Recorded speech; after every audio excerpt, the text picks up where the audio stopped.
In this video, I'm going to teach you how to ask for a raise. And it's actually pretty simple by doing these 5 things. All right, listen, asking for a raise is, if you haven't done this before, is nerve-wracking. I completely understand. And in my career, I've had to do this many times. I'm glad you come to my video and thank you for coming to my channel. And this is what this video is about, is I'm going to teach you how to ask for a raise in doing these 5 things. Okay, if you're new, welcome. My name is Kane. I'm a Silver Bachelor. This channel is 100% dedicated to dating advice for older guys. And if you haven't subscribed, hit the subscribe button and the notification button because I'm dropping a video every day. All right, just quickly about me, my background. So I have a marketing career. I've been doing marketing for about 18 years now. And I've gone from marketing coordinator, marketing manager, marketing director, marketing vice president, head of marketing, to CEO of a company. All right. So I've done well for myself from a career standpoint, and I have asked for raises at different points in my career. And this is what I'm going to teach you now. So let's get into this video. So number one is you need to quantify your work and contributions in the form of KPIs. And I know that's a mouthful, but basically you need to associate metrics and numbers to your contributions. For example, hey, boss, the reason why I'm asking for a raise is because in the last 1 year, I helped increase sales X amount. Okay, if you're not in sales, well, I cranked out, I was able to process 60% more than all the other colleagues in terms of processing orders or whatever it is. Like, you see what I mean? What I'm getting at is you need to find a way to quantify your work. Like, hey, last year we grew so fast. I successfully was able to hire 100 people and only 5 left.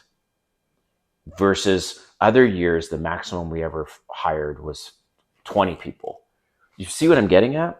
So the number one thing you need to do is find a way to quantify your contributions in the form of metrics and KPIs, and have that compared to the previous year or compared to your colleagues. Numbers, as one guy that I work with said, kill. Numbers are everything. You can't just go to your boss and say, I put in more hours last year than normal. Like, you can't use any vague terminology in terms of having the best chance of getting a raise. I hope this makes sense.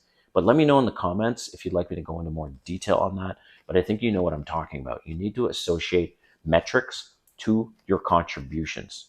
Okay, so that's number one. Number two is you need to take more responsibility, ideally managing more people. Just by managing more people, you are already going to get a 20% boost in pay in most cases. So, did you do that before you're asking for this raise? Did you take on more responsibility in the previous year or years? And are you managing more people? You need to ask yourself that.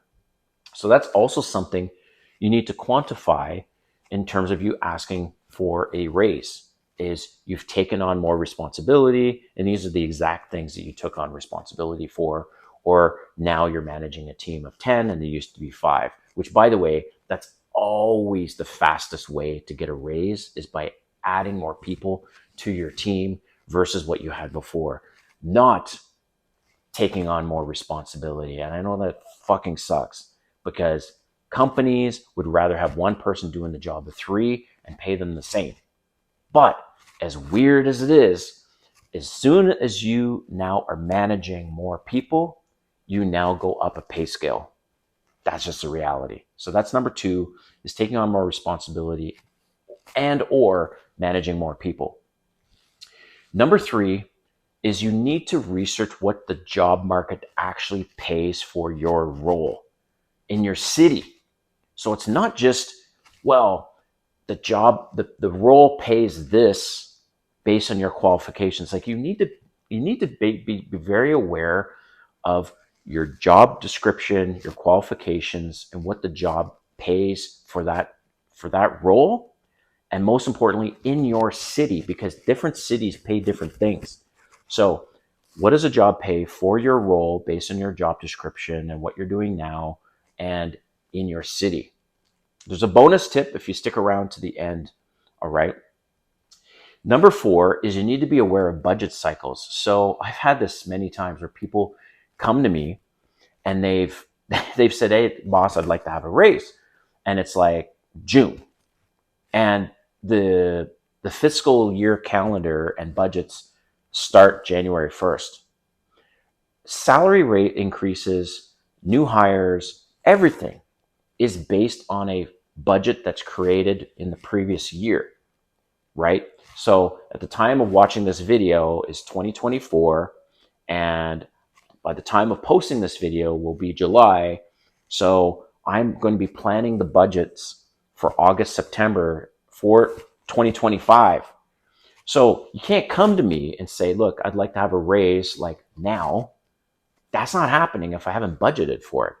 So you need to be okay with, okay, you're asking for a raise, and if there is going to be a raise, that's not going to start until either the next calendar fiscal year, which is January 1st, or it might be on your hire anniversary date.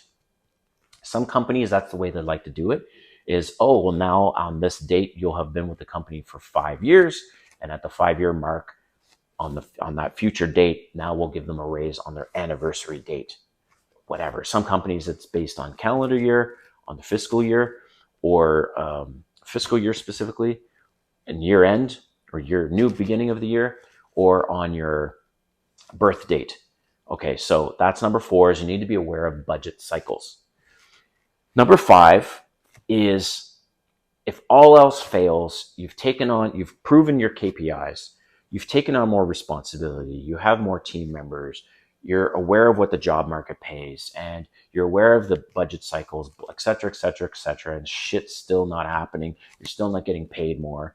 Well, then number 5, and it's a little outside of what I was speaking about earlier, but number 5 is to change jobs.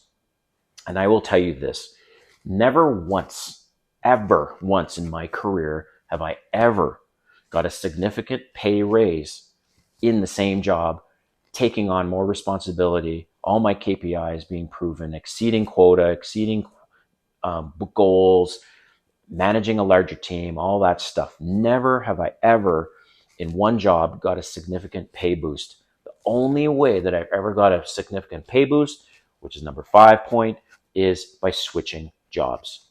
The most recent job I switched to, I got a 70% pay increase just by switching jobs. Okay, that's the reality. And I'm sorry for all of you that have been in the same job for 5, 10, 15, 20 years, 25 years, and you're expecting to get this awesome raise, this huge raise. It's not going to happen. I'm sorry. Maybe there's exceptions, very, very rare. You're not going to go up more than a few points in your raise. And that's the shitty reality. The maximum they're going to bump you up is maybe 5%, right? They're not going to completely change you. This is the bonus tip though. The bonus tip is this. The only way to get into double digits pay raise, if all that other stuff has failed, is to have a new job title. That's right. Because when you move, for example, when you move up from manager to director to vice president, etc., when you change your job title, now that job title, HR has pay scales based on title. That's pretty much how they work. So if you now are manager, your team hasn't changed, your responsibilities haven't changed, nothing. And now you have a title change. Now you can go to your employer and say, hey, look, with this title change, now I want to be paid within the range of what this new title is. So if you're asking for a raise, also get that title change, not only to secure a larger raise, but it helps you in your career get that next move. So when you now go from director to vice president, that's significant. Or from manager to director, that's significant. And it looks awesome on your resume. So even if, this is the last thing, even if they can't give you a raise, right? And you know it's hogwash, or they're only going to give you a raise 2%, go for the title. So say to them, look, hey, I'm grateful. Thank you for adjusting my pay. Now, what would be really great is if because my responsibilities have changed, I'm managing more people, and I'd like to now be a director. You need to go for that because it helps you in your next career move. And that's exactly what I did as part of my strategy is I kept getting a title upgrade, not necessarily pay, but it ended up being a pay bump in a big way once I switched jobs. So, hey, thank you so much for taking the time to watch this video. I hope this was helpful. Let me know in the comments if you'd like me to do other videos on career moves and things like that. And we'll see you next time.